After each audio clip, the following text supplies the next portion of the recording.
Fala pessoal, tudo bem com vocês? Jogadores do Santos se revoltam com redução de 70% do salário sem aviso. A promessa era de 30% e tem jogador querendo pedir o boné. Vamos falar sobre isso? Eu sou o Chico Garcia, inscreva-se no canal e vamos juntos!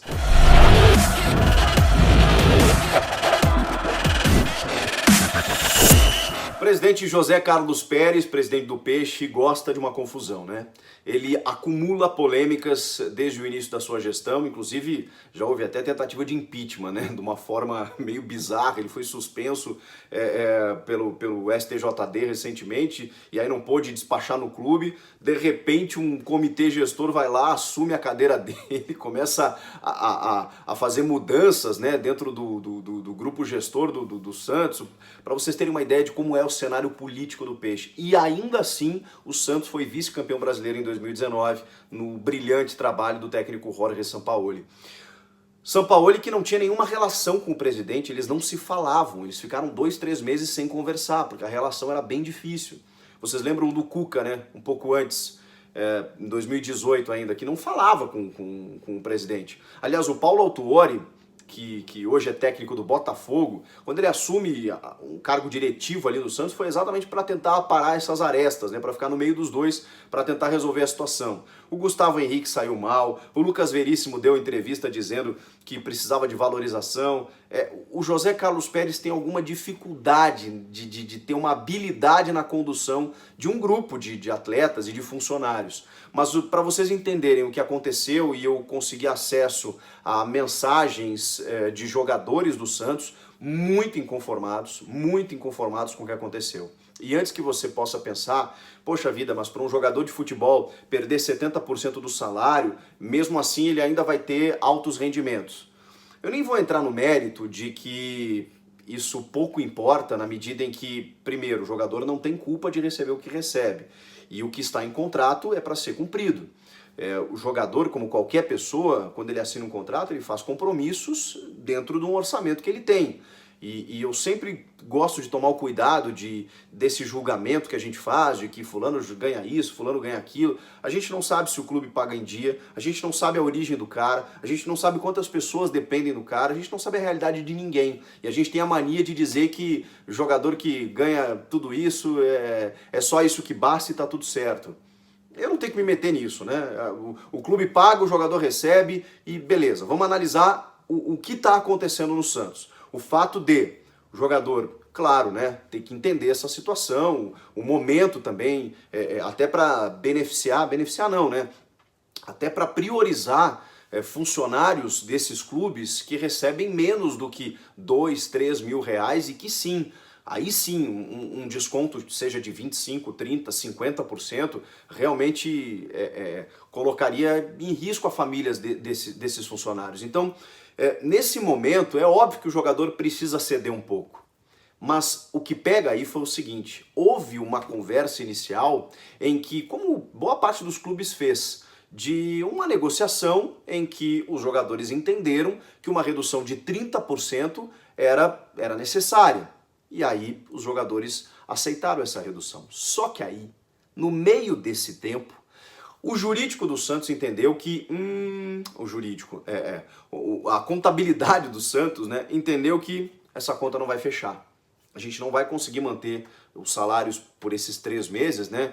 3 meses numa situação hipotética, imaginária, de que será necessário cortar durante a pandemia. Para não demitir funcionários, né, você reduz a folha salarial. 3 meses é um prazo que os clubes, na sua maioria, fizeram. E aí a contabilidade chegou à conclusão que a conta não ia fechar nesses 3 meses. Que você, mesmo reduzindo 30%, você não ia conseguir manter o salário de todo mundo. E aí, o que aconteceu foi que arbitrariamente, compulsoriamente, os caras foram olhar o Olerite, o contra-cheque, sei lá o que, a conta no banco, no início do mês, e estava lá, redução de 70%. Aí complica, né? Como a gente fala, o combinado não sai caro, né? Se houvesse uma negociação, talvez os jogadores nem aceitassem os 70%. E essa é a versão do presidente, de que eles foram informados, né, para haver uma negociação e tudo mais, os jogadores não se manifestaram. E aí ele simplesmente foi lá e reduziu 70%.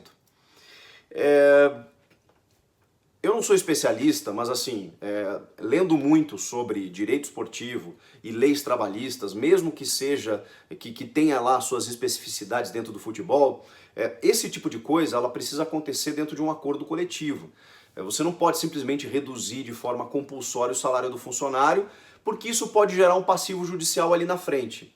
E mesmo que isso aconteça, e aí, tudo bem, os jogadores entendam o momento, né? Vamos imaginar dessa forma, não foi o caso, né? Mas tudo bem.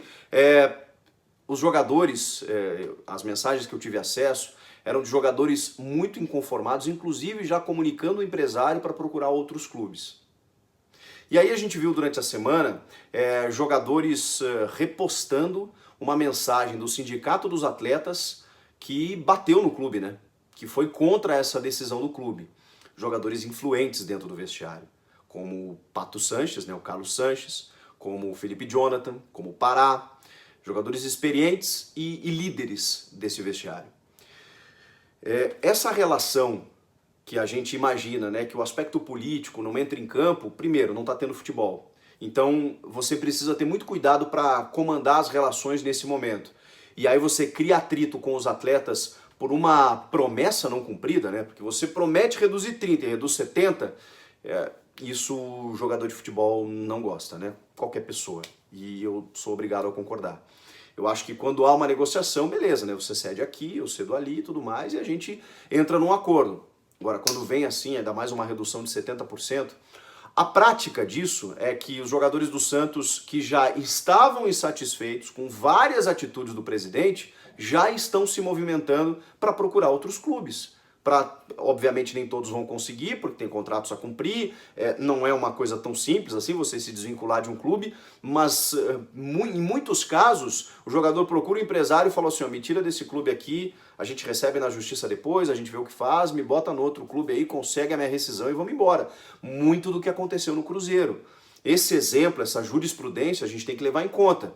Vários jogadores não quiseram jogar a Série B pelo Cruzeiro, não estavam recebendo salário, estava uma série de restrições, de coisas que o clube não estava cumprindo, e aí esses jogadores conseguiram na justiça sua rescisão, mesmo com mais tempo de contrato. Thiago Neves, Fred, Dedé e por aí vai. Esses caras, alguns já fizeram a sua vida, outros estão fazendo, para depois ver na justiça quando que vão receber, como que fica a situação. Então o Santos está criando um problema que não precisava, ou talvez precisava pela questão financeira, mas poderia ser conduzido de uma outra forma. Vamos ter que aguardar os próximos dias aí. O vice-campeão brasileiro, no meio dessa pandemia, criou um problema para si. E, obviamente, em muitos clubes que isso está acontecendo, os jogadores não estão satisfeitos. Como nenhum funcionário gosta de ter o seu salário reduzido. Mas é aquela coisa que eu já ouvi dos atletas que estão passando por esse momento. Se o clube é transparente com a gente entende. Não está sendo o caso do Peixe. Ou melhor, né? Dessa administração, da gestão José Carlos Pérez, que infelizmente, né, acaba levando o nome de um clube tão glorioso, centenário, maravilhoso, que não tem nada a ver com isso, né? O problema das instituições são as pessoas. Inscreva-se no canal, comenta aqui embaixo o que vocês acharam dessa história toda, eu volto na próxima. Tchau!